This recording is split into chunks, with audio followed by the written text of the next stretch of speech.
Hello everyone and welcome. My name is Jake and today I am back and I am once again here to talk about Starfield.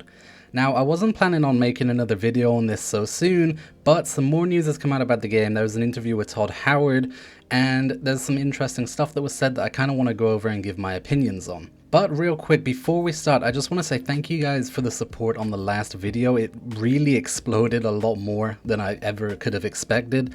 I don't know what happened with that. I guess the YouTube algorithm just decided that today was my lucky day and it completely exploded. So thank you guys for all the support on that. The new subscribers, welcome to the channel, and the new likes as well.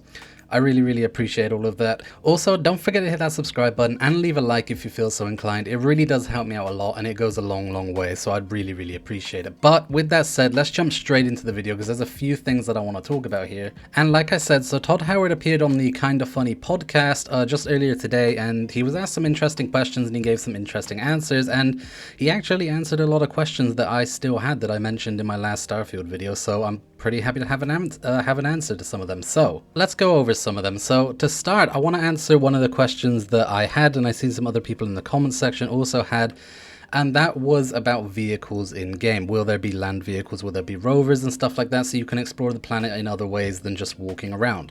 And we finally got a concrete answer on that, and it is sadly no.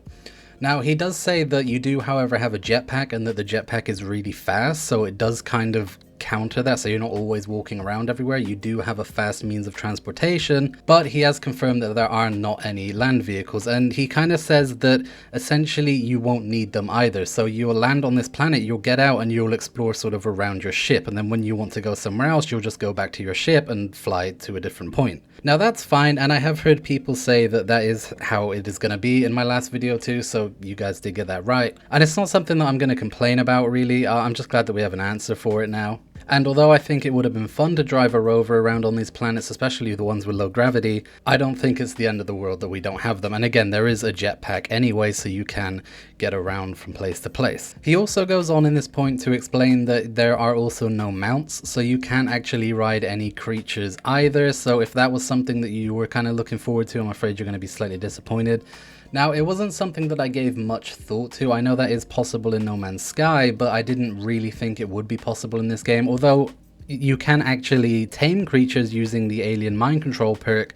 So I kind of guess it would have made sense to be able to ride them, but apparently that's just not a thing, which again is a little disappointing, I suppose, but it's not something that I was truly expecting anyway, so I'm not too bothered about it, but I can see a lot of people being a bit upset by that. But he never really answered how planets still work, and I still have some curiosity about that because some of you guys in my last video did comment and correct me on how planets actually work, and basically it generates tiles around where you land and then it would spawn things on those tiles. So it can spawn a cave, it can spawn an outpost and various other things for you to explore. What I don't get is whether or not these tiles will keep generating as you're walking around the planet, or if you can only explore a certain distance around your ship before having to go back. Now, a few other people have speculated how this might work, and I think the most realistic one, if this is how it actually works, is an oxygen meter. So you can't explore too far from your ship because you will run out of oxygen, and some people think that will be a natural barrier.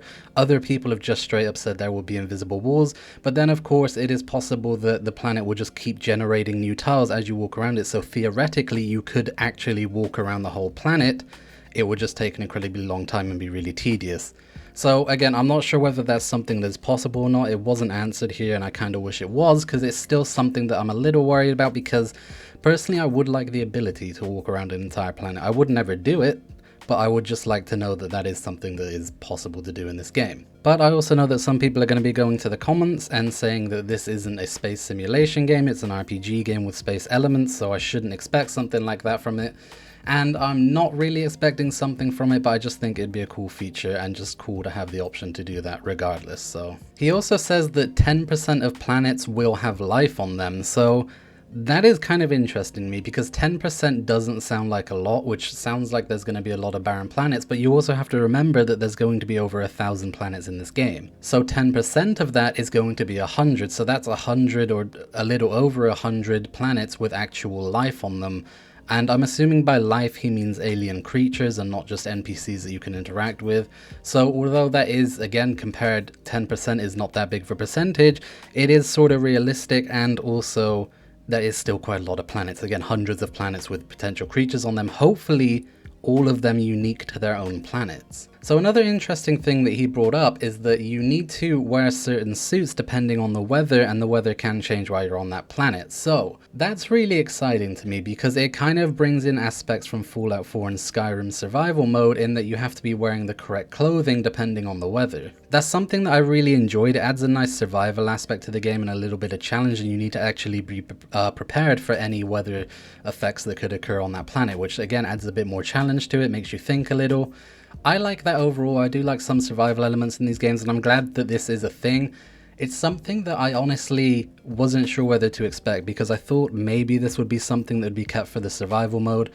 But again, I guess it kind of makes sense that you would need to be wearing certain gear for certain planets. So if there's a planet with high radiation, you'd want to be wearing the correct suit for that planet and that kind of stuff. But again, considering this can change with weather, which I'm assuming means like snowstorms and stuff, if the weather changes and gets cold, you need to make sure that your suit supports that, which is a really exciting thing. And I'm pretty glad to hear that, to be honest. He also goes on to say that fully surveying planets will give you a lot of money.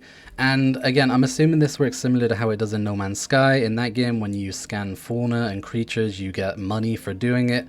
And I'm assuming it's going to be the same thing here, so it's actually worthwhile to scan stuff other than just updating your little notebook or whatever. So this can actually get you some money, which you can use to upgrade your ship and build new ships and various other things. So it's a pretty cool thing to add into the game. And again, it's something that I enjoyed about No Man's Sky, just making money by just exploring the worlds and scanning everything that there is to scan. It really does just make exploration that more worthwhile, and it is a good way to reward you for actually exploring and finding stuff on these planets. So something else that he mentioned, which I think is really interesting, is that you can assign companions to your ships that you're not using. Now, this kind of gets me excited quite a bit because, first of all, what exactly does this mean? Are we going to be able to build an entire fleet with our companions, and we can assign people to fly with us as we're exploring the galaxy, and if we get into space combat, we'll actually have people on our side also helping us fight? That's kind of what it sounds like he's saying here, and he's saying that as you build up your ship library, as you get more and more ships, you can assign people and assign crew to them, so even when you're not using them, they can still be flown around and stuff by the AI, which I think is a really interesting thing. I don't think that was something that was shown at Starfield Direct. I don't remember hearing anything about that, but I could be incorrect and just misremembering, I'm not sure. But this seems like a pretty big deal to just kind of drop in this podcast interview, that this kind of feature would be a thing, that you can assign people to fly these ships and maybe actually be able to build your own fleet that you can fly around with. Like, that sounds like a pretty big deal. And I'm surprised it wasn't shown in the Xbox showcase, if that is in fact what he means by this. He also goes on to say that shipbuilding itself is actually a late game activity, and it will require a lot of skills and cost you a lot of credits, which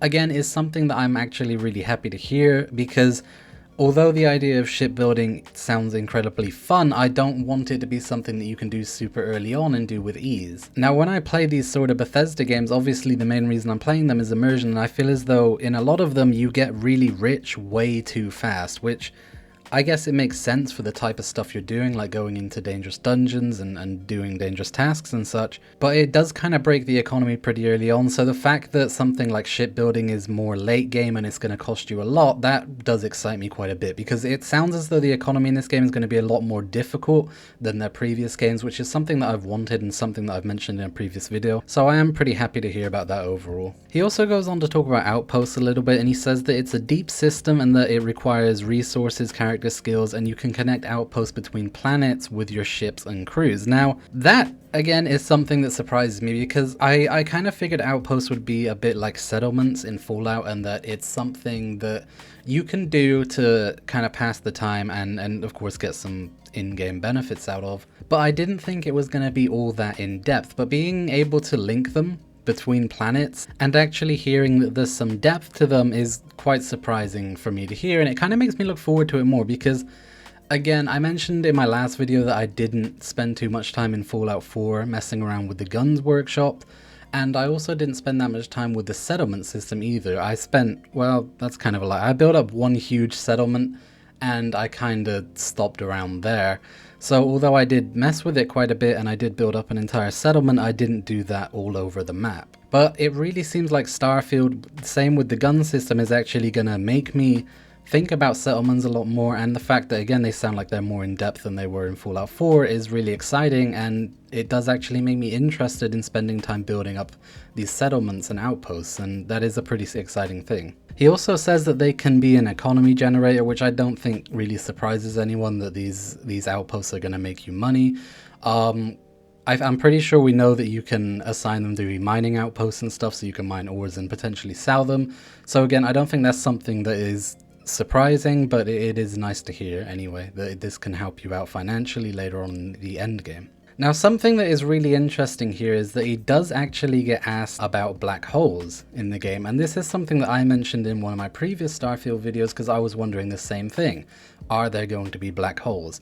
And he doesn't actually answer this question, which is a bit strange to me, and it makes me feel as though not only are black holes going to be in this game, but they're going to be a bit more important than you might think. Because think about it, if they weren't in the game, he would just straight up say no, right? Why would he, try and lead anyone on? Why would he not just say no? It doesn't make any sense.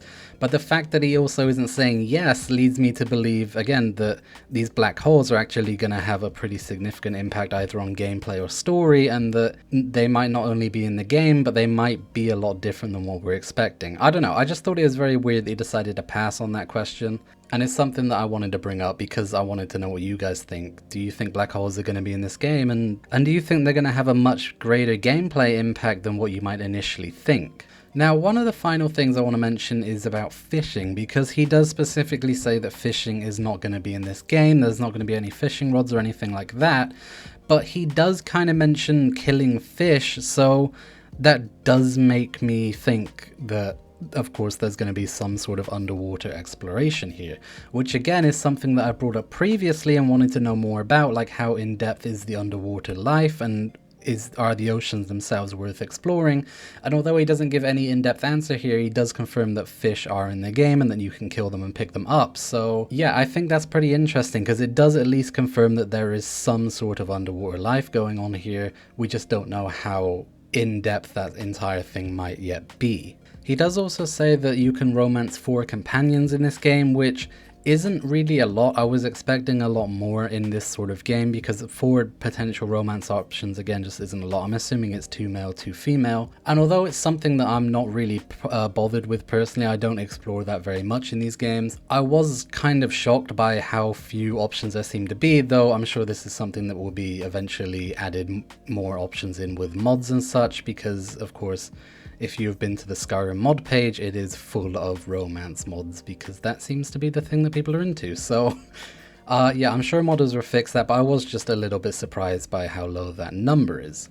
And speaking of mods, he also says once again that Starfield is a modder's paradise. Mods are supported and we plan to participate in the modding community. Now, this is kind of an interesting topic for me, and I do have an entire video planned talking about Starfield mods because there is some speculation about how all of this is going to work, and that the Creation Club may be getting a version 2 where you will be able to pay for some of these mods and actually support the creators. But that will be in an entire another video that I do have planned, but I just wanted to bring this up because modding is obviously confirmed and they are going to be very much supporting that in this game. And again, I do think there is going to be some sort of Creation Club 2 coming out where it's kind of a revamp of what we have currently, and it actually supports the creators more and allows people to access mods a lot easier on console.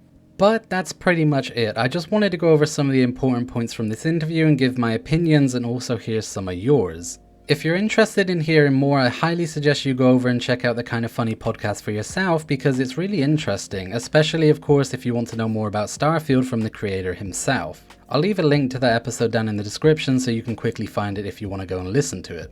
So let me know what you think of all this. Do you still have some unanswered questions? Are you satisfied with all the information we've gotten? Let me know all of your thoughts down in the comments below. Don't forget to hit that subscribe button if you enjoyed, and that notification bell so you know when I next upload a video. Thank you so much for watching. This has been Jake, and I'll see you next time.